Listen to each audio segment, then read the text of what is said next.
It was not unusual for mounted units to wear some sort of plumage in their hats. In colonial times, many New South Wales mounted units had worn black cock's feathers in their slouch hats. Western Australian mounted units had worn swan feathers, and so on. Something different for each state. The Queenslanders wore emu plumes, and that has a unique story. In 1891, the volunteers of the Queensland Mounted Infantry had been used to protect non-union shearers during the shearing strike. They needed to be protected from striking shearers as they travelled from the railhead to the shearing sheds. While the Queensland Mounted Infantry were waiting for the workforce to arrive, they would demonstrate what skilled horsemen they were by riding down emus, killing them from horseback. And to demonstrate that they'd had their kill, they'd cut a section of the emu's hide out and stick it in their slouch hats.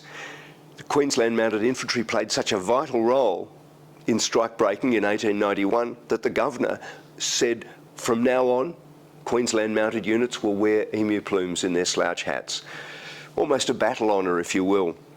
And so when the AIF mounted units were getting together in Egypt in 1914, the Queenslanders looked distinctively Australian, and where it had been suggested to other units that emu plumes should be worn by all Australian mounted units, that practice was adopted by most.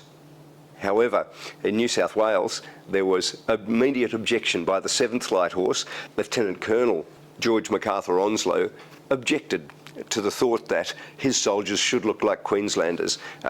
He rejected the thought of emu plumes being worn by his regiment, the 7th Light Horse. He said, we in New South Wales don't go in for that Queensland fancy dress.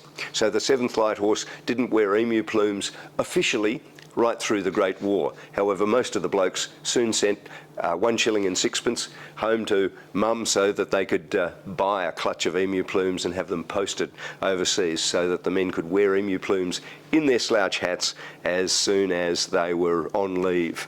They wanted to demonstrate that they were mounted soldiers. 6th Light Horse, for example, didn't wear emu plumes either. They wore a puggaree of kangaroo or wallaby skin, sometimes possum skin. So their unit history bears the title under-furred hats.